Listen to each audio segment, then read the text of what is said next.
Okay, so hello students, very good afternoon everyone. As you know, I'm your science teacher and here I'm just going to take a class of class 10th. Okay, so बेटा class 10th में मैंने आप लोगों का chapter start किया था chapter 5th which is the last chapter of your chemistry, and in my last class I told you about the classification of elements. Okay, so students, I told you about the octaves law. Okay, and octaves law is related with the musical words. According to octaves law, the first element having a same property with the eighth element. Okay, as like a sa re ga ma pa dha ni sa. So sa word is repeated in the number of 8 and having a same property. Similarly, the element which is classified by the Newlands, the first element having a same property with the eighth element. Okay, but the octaves law was not so much successfully because of some limitations also found in a octaves law. Okay, and what is a octave classification or Newland classifications limitation? He kept the two elements in a one slot, and also he kept some elements in that periods which have which elements have no same properties. Okay, and also he only the till calcium element his law was followed. Okay, so there was a lots of limitation, and that's why the octaves law was failed. Okay, and after them in the year 1913, the Mendeleev, the new chemist, was also came, who were also discovered the classification of the element, and he given the classification of the element and told about the periodic table, and the first periodic table is given by him. Okay, so here today I'm just going to telling you about the Mendeleev periodic table, which is a very important periodic table and according to your exam point of view. Okay, generally in your exam the 3 marks question if will become in your exam, so the question can be asked what is the limitation of a Mendeleev periodic table, and it can also be asked what is the achievement of a Mendeleev periodic table. Okay, so let's start to read this topic. Okay, so students, firstly I am telling you in 1913 the Dmitry Mendeleev given the classification of an element, and in that time when he given the classification of element, only the 63 elements were known. Okay, so which table is given by Mendeleev, that is known as a periodic table of a Mendeleev, and also he given the periodic law which is also known as a periodic law of a Mendeleev. Okay, so what is the periodic law of a Mendeleev? According to the periodic law of a Mendeleev, the elements are the periodic function of their increasing atomic masses. Okay, so Mendeleev ने जो periodic law student दिया था उसमें उन्होंने क्या किया था, बताया था कि जो एलिमेंट्स होते हैं, जब उन्होंने अपना क्लासिफिकेशन दिया था तो उस समय 63 एलिमेंट बस डिस्कवर किए जा चुके थे, और सॉरी 63 एलिमेंट क्लासिफिकेशन किए थे, और मेंडलीव ने 63 एलिमेंट का क्लासिफिकेशन दिया हुआ था. ठीक है, उनको एक पीरियड में उन्होंने एक टेबल पे इसके लिए दिया, और जिसी को भी पीरियोडिक टेबल कहा जाता है. ठीक है, और साथ ही साथ उन्होंने क्लासिफिकेशन के लिए एक लॉ भी दिया, जो लॉ को हम लोग क्या कहते हैं, पीरियोडिक लॉ कहते हैं. और पीरियोडिक लॉ के अकॉर्डिंग इन्होंने बताया कि जो कोई भी एलिमेंट्स होते हैं उनकी फिजिकल और केमिकल जो प्रॉपर्टी होती है वो उनके बढ़ते हुए इंक्रीजिंग एटॉमिक मासेस का पीरियोडिक फंक्शन होती है. ठीक है, इसको आप इंग्लिश में कैसे बोल सकते हैं, according to the periodic law the chemical and physical property of element is the periodic function of atomic mass of element. Okay, this is the periodic function या this is the periodic law of Mendeleev. Clear? अब आप लोग को ये ध्यान रखना है बेटा कि जब मेंडलीव ने अपना पीरियोडिक लॉ दिया था या पीरियोडिक टेबल दिया था उतने समय 63 एलिमेंट थे. साथ ही साथ इन्होंने क्या किया था, ये जो एलिमेंट्स की कुछ प्रॉपर्टीज इन्होंने रखी थी तो वो उन लोगों के हाइड्रोजन एंड ऑक्सीजन दो एलिमेंट्स उनके रिएक्शन बेस्ड पर भी क्या उनकी प्रॉपर्टी बताई थी. ठीक है, उनकी केमिकल प्रॉपर्टी को भी डिफाइन किया था.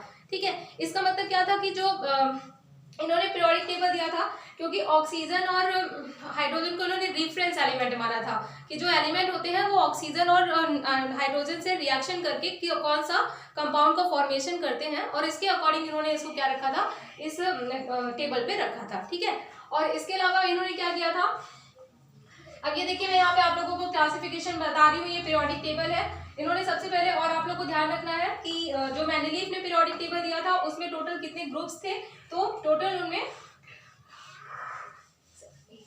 टोटल 8 ग्रुप्स थे। जनरली पूछा जाता है कितने ग्रुप्स थे, तो टोटल 8 ग्रुप्स थे, जैसे आपको यहाँ पे दिख रहा है कि there is a total 8 groups and कितने पीरियड्स थे, 6 पीरियड्स थे। ओके, तो ऑलवेज रिमेंबर स्टूडेंट, जो मैकलीफ ने पीरियोडिक क्लासिफिकेशन दिया था उसमें 8 ग्रुप थे और 6 पीरियड थे। अब इसमें ग्रुप एंड पीरियड्स क्या होता है बेटा, तो ये जो वर्टिकल लाइंस है इन्हें क्या बोला जाता है, ग्रुप्स बोला जाता है। मैकलीफ ने बताया कि जो टेबल में वर्टिकल लाइन है इन्हें ग्रुप कहा जाता है और जो हॉरिजॉन्टल लाइंस है इन्हें पीरियड्स कहा जाता है। ओके, अब आप यहाँ पे देख सकते हो कि कितने पीरियड्स हैं, टोटल यहाँ पे 6 पीरियड्स हैं और इन्होंने कितने एलिमेंट्स दिए, मतलब ग्रुप दिए, 8 ग्रुप्स दिए। क्लियर।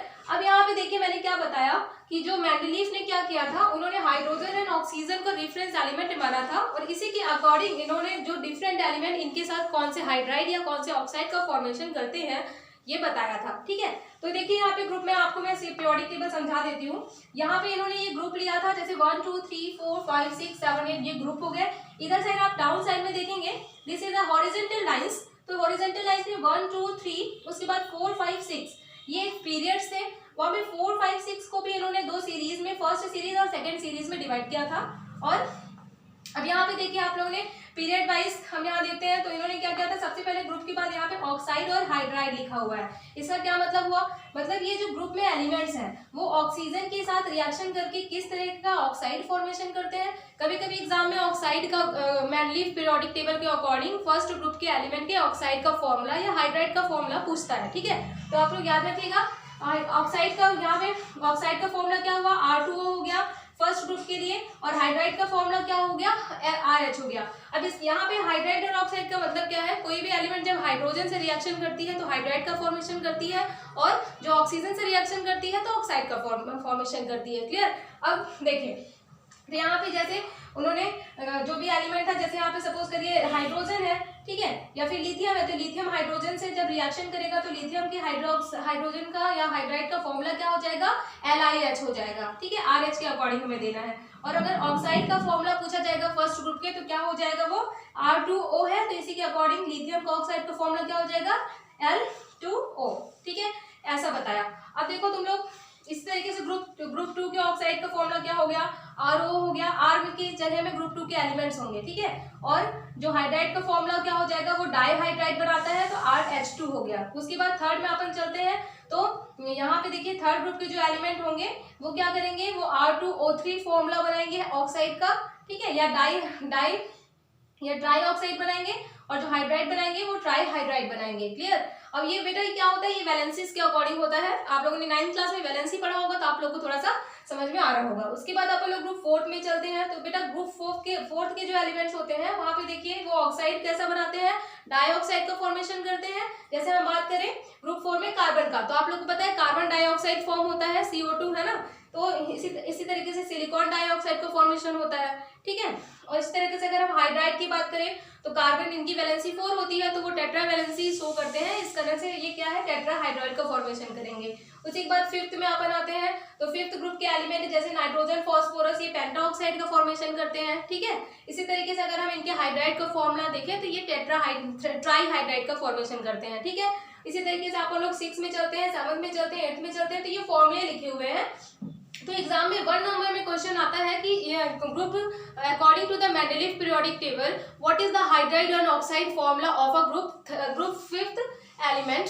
ओके, सो आप लोगों को ये सारे फॉर्मूले जरूर से जरूर याद करना है। ठीक है, अब दूसरा देखिए, इसके अलावा मेंडलीफ का पीरियोडिक टेबल इतना फेमस क्यों हुआ, इसका रीजन क्या था। हम लोगों ने न्यूलैंड के पीरियोडिक टेबल में, न्यूलैंड के हम लोगों ने क्लासिफिकेशन में देखा था कि इन्होंने जो इंक्रीजिंग एटॉमिक मासेस के अकॉर्डिंग एलिमेंट्स को रखा था, तो वो ओनली कैल्शियम एलिमेंट तक ही उसकी प्रॉपर्टी फॉलो करता था, है ना, और उसके बाद नहीं करता था। ठीक है, और इसके साथ ही उन्होंने क्या किया था, बहुत सारे एलिमेंट्स डिस्कवर नहीं हुए थे। ठीक, अब इन्होंने क्या किया, इन्होंने जो पीरियड में मतलब जो उन्होंने क्लासिफिकेशन दिया था उसको क्या किया था, उसको 2 सब ग्रुप इसमें डिवाइड किया था। ठीक है, यहाँ पे ए बी सबके लिए डिवाइड किया था यहाँ पे।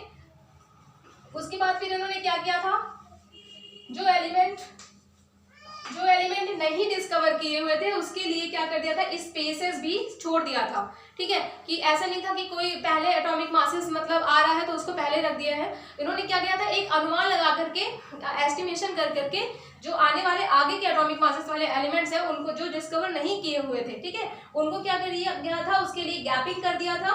और फिर बाद में क्या हुआ, जब वो एलिमेंट की डिस्कवरी हुई तो पाया गया कि वो जो उन्होंने जो एलिमेंट ने स्पेस छोड़ा हुआ था वो उससे सिमिलरिटीज भी शो करते हैं, ठीक है।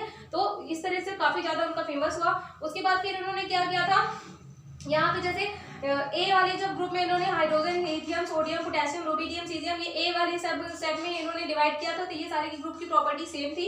अभी यहाँ पे उसके बाद बी ग्रुप के लिए एलिमेंट्स में यहाँ पे देखिएगा आप लोग सेकेंड ग्रुप में यहाँ पे beryllium, magnesium, calcium, strontium and barium. अब यहाँ पे देखिए यहाँ पे इन्होंने क्या हुआ था, कुछ स्पेसेस भी छोड़ के रखे थे, यहाँ पे अगर कोई भी एलिमेंट नहीं था तो नहीं। उसके बाद फिर यहाँ पे ग्रुप थर्ड में आप देखिए तो इन्होंने यहाँ पे भी क्या किया था, स्पेसेस छोड़ के रखा था, क्योंकि यहाँ पे बाद में यहाँ पे इनर्ट गैस की डिस्कवरी हुई। तो इनर्ट गैस की जब डिस्कवरी हुई तो एक बहुत ही अच्छा अचीवमेंट इनका ये भी था कि इनर्ट गैस की जब डिस्कवरी बाद में हुई तो पीरियोडिक टेबल के एलिमेंट की पोजीशन को बिना डिस्टर्ब किए ही इनर्ट गैस के एलिमेंट को आसानी से वहां पे रखा जा सका, ठीक है।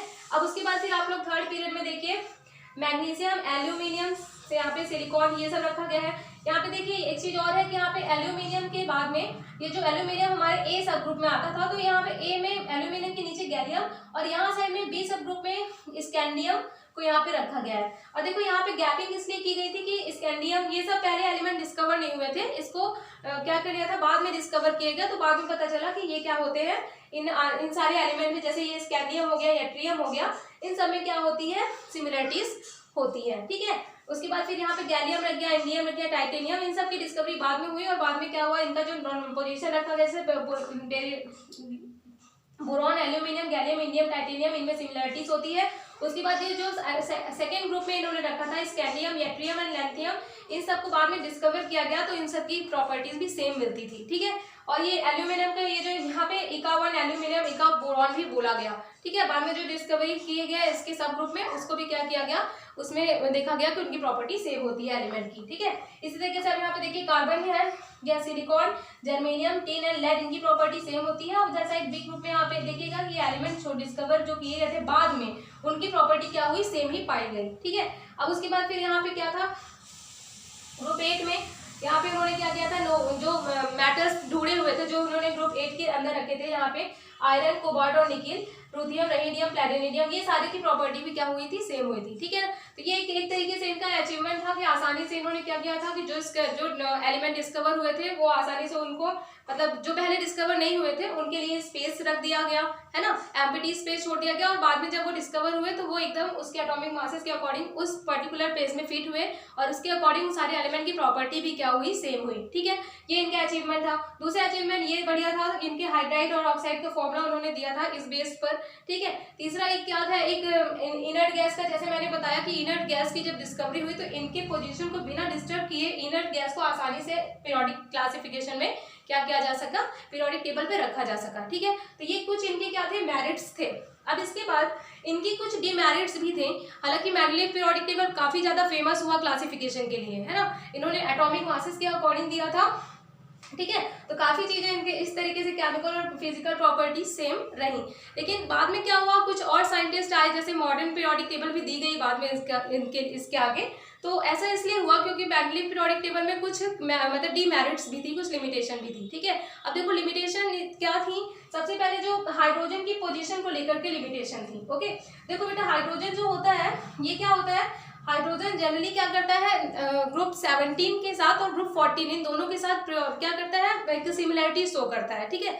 जिस तरीके से इनर्ट गैसेस जो बाद में डिस्कवर कर ली गई, हर इनर्ट हैलोजन ग्रुप के बाद जो इनर्ट गैसेस आती हैं, ठीक है, इसी तरीके से जो हमारा हाइड्रोजन रखा है इन्होंने पीरियोडिक टेबल में, वो फर्स्ट ग्रुप में यानी एस ब्लॉक एलिमेंट्स में रखा था, एल्कली ग्रुप में, ठीक है। लेकिन जो हाइड्रोजन के बाद फिर यहाँ पे जब इनर्ट गैस ढूंढ ली गई तो वहां पे हीलियम आता था, ठीक है। तो हाइड्रोजन और हीलियम एक इनर्ट गैस था, ठीक है। तो यानी इस तरीके से हाइड्रोजन हैलोजन के साथ सिमिलरिटी शो करता था, ठीक है, क्योंकि हैलोजन के बाद भी इनर्ट गैसेस आती थी और हाइड्रोजन के बाद भी बीच में कोई भी एलिमेंट नहीं थे, ओनली फिर लास्ट में इनर्ट गैस आती थी, ठीक है। दूसरा जो हाइड्रोजन था ये कार्बन ग्रुप के साथ भी क्या करता था, फॉर्मेशन करता था, ठीक है।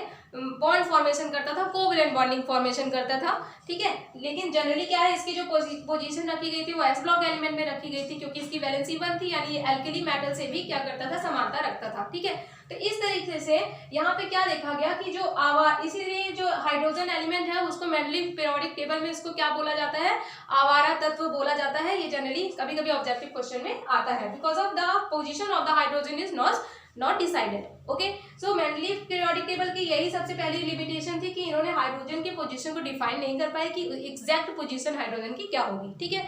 अब दूसरा, उसी समय क्या हुआ कि डिफरेंट साइंटिस्ट ने जो एलिमेंट्स हैं उसके आइसोटॉप्स के बारे में भी डिस्कवरी की, ठीक है। सो आइसोटॉप्स मैंने आप लोग को पहले ही बताया था क्या होते हैं, जिसमें एटॉमिक नंबर तो सेम होते हैं, एटॉमिक मासेस डिफरेंट होते हैं, ठीक है।